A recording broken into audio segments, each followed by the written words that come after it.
The day you decide you are the prize, everything will change. Not the week you got a new haircut. Not the moment someone finally called you back. Not when the money came in or the text arrived. The day you made the quiet, undeniable decision within that you are the prize. That's the day your entire reality began rearranging itself. The day you decide you are the prize is not loud. It doesn't come with fireworks or applause. It doesn't happen when you finally get that validation you've been craving.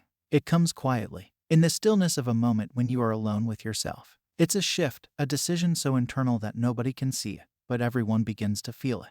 The truth is, most people think they're waiting on something external to change how they feel inside. A relationship, a salary increase, a compliment, something, anything, that proves they are finally enough. But here's the raw reality. Nothing outside of you has the power to create the feeling of worthiness if it doesn't already exist inside. We were conditioned backwards. We were taught to seek worth, not embody it. To chase love, not assume it. To wait for proof, not be the proof. But when you decide, truly decide, that you are already worthy, that you are the one who gets chosen, that you are the prize, the entire matrix begins to bend in your favor. The world isn't reacting to your desires. It's reacting to your assumptions. You can want love desperately, but if you assume you're unlovable, you'll only get evidence of that. You can dream of success, but if you assume you're undeserving, you'll self-sabotage every opportunity that knocks. Self-concept isn't a trend. It's the core programming from which your entire life flows. You are not manifesting from your goals. You are manifesting from your identity. And the moment that identity shifts, even just slightly, the 3D world begins rearranging itself. Not immediately, but inevitably. Because the outer world is not separate from you. It's the echo of the inner world you've accepted as true. So when you shift the assumption, you shift the echo. And suddenly, the things that once felt impossible become natural. The people who ignored you now notice you. The love you once chased shows up uninvited. The success that seemed out of reach starts chasing you. Not because you became someone else, but because you finally became who you always were, before the world taught you to forget. Have you ever met someone who walks into a room and doesn't say a word, but their energy makes everyone turn? They're not the loudest. They're not trying to prove anything. But you can feel something unshakable in them. That's not charisma. That's not good looks. That's identity. They've decided who they are, and they carry themselves from that decision. They don't seek validation. They radiate certainty. And here's the irony. The moment you stop chasing is the moment you become magnetic. Not because you stopped caring, but because you started knowing. The energy of "I hope they pick me" is completely different from the energy of "I already picked myself." One is rooted in scarcity, the other in power. One is fear dressed up as love. The other is truth, naked and unbothered. And people feel that. The universe responds to that. Not because of luck, but because of law. Your assumptions create your life. And if you assume you're someone who needs to work for love, to earn success, to prove your worth, then your life will continue handing you situations that match that script. This is why some people seem to get everything they want with ease. Not because they're better, but because they've assumed something better about themselves. That they deserve, that they belong, that they're allowed to receive without struggle, that the bare minimum is no longer enough for them. This is the true meaning behind Neville Goddard's teachings. He said, "You must dare to assume you are what you want to be." That means you become it in identity first. Not in hopes, not in prayers, but in being. You become someone who no longer chases, but attracts. Not because of manipulation, but because your being is already full. So the real work is not in manifesting the specific person, or the job, or the car. The real work is shifting into the version of you that naturally receives those things without effort. And that version, she or he is already inside you, buried beneath the stories of not enough. The more you shed those stories, the more the world starts treating you as the prize you've finally remembered you are. If you've ever felt like you're doing everything right, scripting, visualizing, saying affirmations, but still nothing seems to click, I want you to hear this. It's not because you're cursed. It's not because manifestation doesn't work for you. It's because you're still manifesting from lack. And the universe doesn't speak English. It speaks state. It doesn't hear the words you say.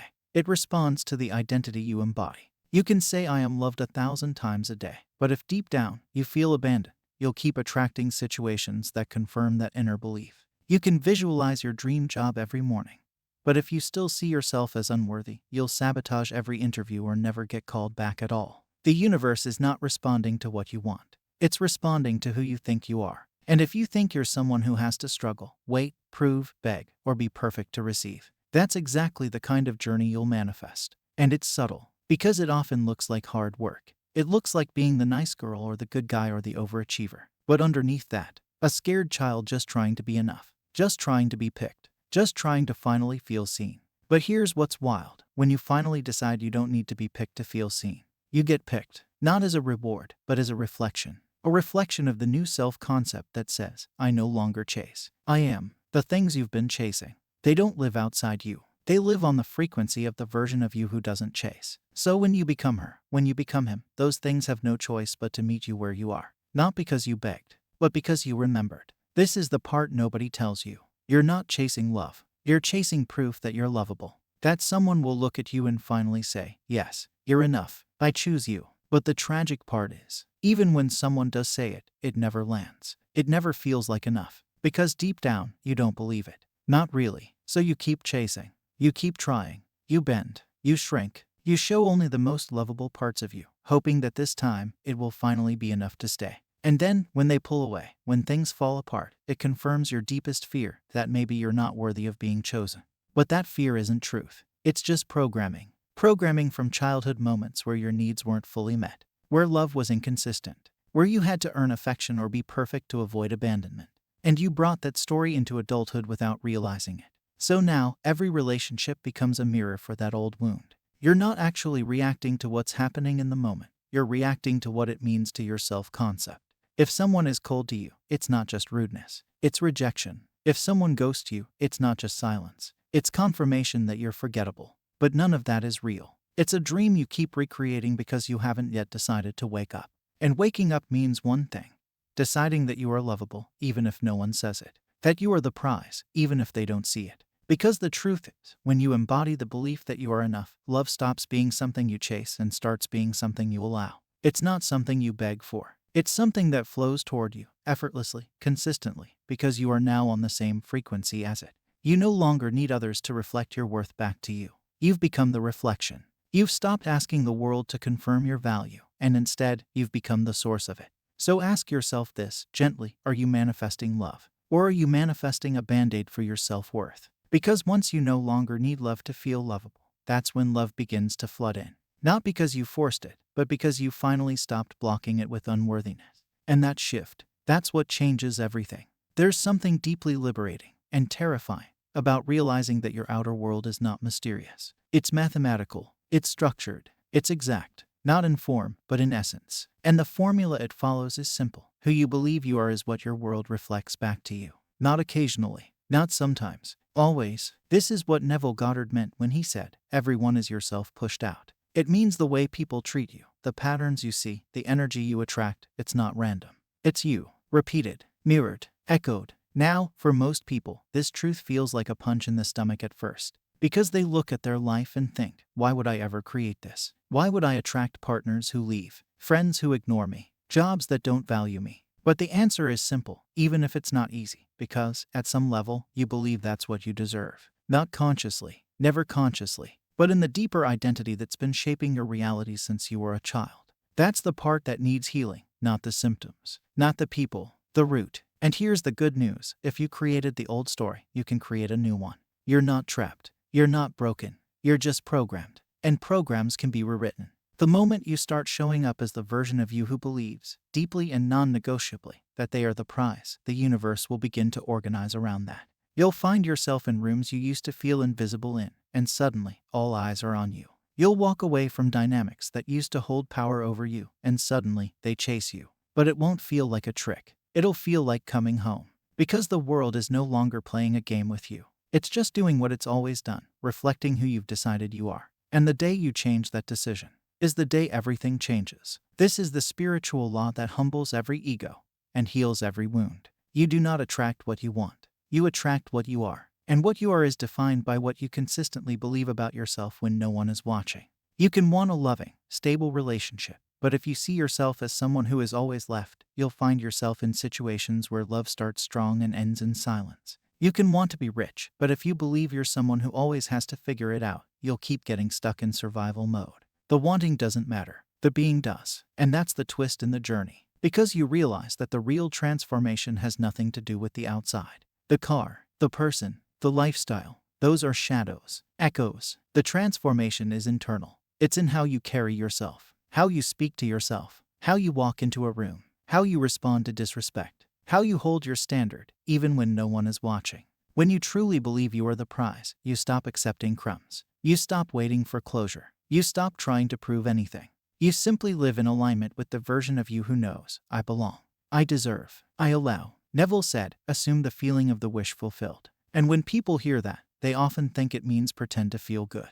But that's not it. It means decide that you are already it. That the desire is already done. That your being is no longer in lack, but in having. And that decision, that inner certainty, is what causes the outer world to mold itself to match. When you choose to embody the version of you who is already chosen, already rich, already loved, you start aligning with the timeline where that is normal. That is natural. That is expected. And things begin to happen, not because you chase them, but because you match them. Let's pause and get brutally honest. One reason you still feel anxious, even when things start to go well, is because part of you doesn't feel safe receiving good things. You're so used to the chaos, the inconsistency, the disappointment, that when peace arrives, it feels unfamiliar, almost suspicious. And so, without realizing it, you begin to sabotage. You pull away. You overthink. You test people. You expect the worst. Not because you want to lose it, but because you never believed you could keep it. And this is why self-concept work isn't a luxury. It's survival. Because if you don't feel safe inside yourself, nothing outside will ever feel safe either. That dream relationship, you'll push it away if your inner child still believes love is unsafe. That financial breakthrough, you'll burn it to the ground if your subconscious believes success leads to loss. You are not resisting good things because you're ungrateful. You're resisting them because they don't match the version of you you've been living. So the key is not to force more gratitude. The key is to become someone who expects goodness, who allows it, who is familiar with it. And that happens through repetition, through inner stability, through making safety an internal decision, not an external condition. The more you return to the truth, I am safe, I am worthy, I am the prize, the more your nervous system starts to believe it. And once your body believes it, your world follows. You won't need to force your manifestations anymore. They'll begin to flow, not because you finally did the right technique, but because you finally became the version of you who receives with ease. Let's end with the truth you've always known, even when you forgot it. You are not becoming the prize. You've always been the prize. You just forgot. You forgot because you were taught that love had to be earned. That your worth was based on performance. That your value was tied to how much you could give, do, prove. But all of that was a lie. A collective illusion passed down from generations of people who also forgot who they were. And now, you're here to remember. Not just for yourself, but for everyone watching you. Because the moment you choose to live as the version of you who knows they are the prize, you give others permission to do the same. You stop playing small. You stop editing yourself. You stop molding yourself into whatever you think the world wants. And instead, you ask, what do I want? Who do I choose to be? And that question, that's the key. That's the shift. Because life doesn't change when you want it to. It changes when you change how you see yourself in it. So if you're waiting for a sign, this is it. If you're waiting for a moment to choose yourself, this is the moment. If you're waiting to feel ready, that moment never comes. You decide now. You become now. You assume now. And then, the world follows. If something shifted in you while watching this, write it in the comments. Anchor it. Claim it. Let your words become your new identity. I will meet you with another golden nugget. Happy manifesting.